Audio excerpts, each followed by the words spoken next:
এয়া আহি পালে আমাৰ ট্ৰেইন। মই আছোঁ বৰ্তমান নিউ বঙাইগাঁও ট্ৰেইন ষ্টেচনলৈ। চ' হেল্ল' এভৰিৱান, কি খবৰ আপোনালোকৰ? মোৰ মিনি ব্লগলৈ আপোনালোকক পুনৰবাৰ স্বাগতম জনাইছোঁ। আৰু মই গৈ আছোঁ এতিয়া ৱেষ্ট বেংগলত। ৱেষ্ট বেংগল বুলি ক'লে আজিকালি গমেই পায় নিশ্চয়, নহয়নে বাৰু? কিয় যায় তাতে নিশ্চয় আপোনালোকে গমেই পাইছে, নহয়নে বাৰু?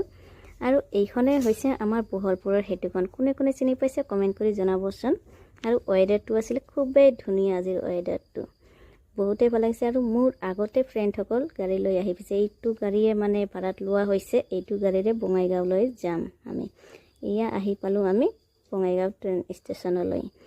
যিহেতু দুপৰীয়া সময়ত আমাৰ ট্ৰেইন আছিলে, বহুতেই সময় আছে আৰু কিছুমান ফ্ৰেণ্ড আহি পোৱাই নাই এতিয়াও।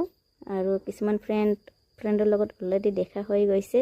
আৰু ফ্ৰেণ্ডৰ লগত বহু দিনৰ পিছত দেখা হ'লে কিমান এনজয় হয়, নহয়নে বাৰু? আৰু এইসকলক লগ পালোঁ, বহুতেই ভাল লাগিল চবকে লগ পাই পেলাই। আৰু ইয়াতেও বহি আছে, অকণমান আগতে আহি পেলাই বহি আছে চাওক। আৰু চাওক অকণমান পিছতে আমাৰ ট্ৰেইনো আহিল। ট্ৰেইনত উঠাৰ লগে লগে চাওক কিমান ভিৰ। মোৰতো মানুহ দেখি পেলাই মোৰ গৰম হৈ গৈছে, ইমান ভিৰ আছিলে। গৰমো দিছিলে বহুত, ৱেডাৰো তেনেকুৱাই গৰম আছিলে। আৰু ইমান মানুহৰ মাজত থাকিলে অট'মেটিকলি বেছি গৰম লাগে, নহয়নে বাৰু? সেইকাৰণে বাহিৰা ভিউটো এনজয় কৰি গৈ আছোঁ। আৰু আজিৰ ৱেডাৰটো আছিলে এনেকুৱা, অকণমান পিছতে বৰষুণো দি আছিলে, ৰ'দো দি আছিলে।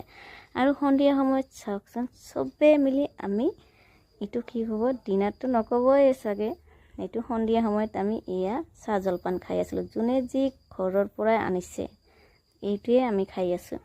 আৰু মই চাহ খাই আছোঁ, যিহেতু চাহ লাভাৰ ন, সেইকাৰণে চাহ খাই আছোঁ। চাহ দিলে ইমানেই, বাই।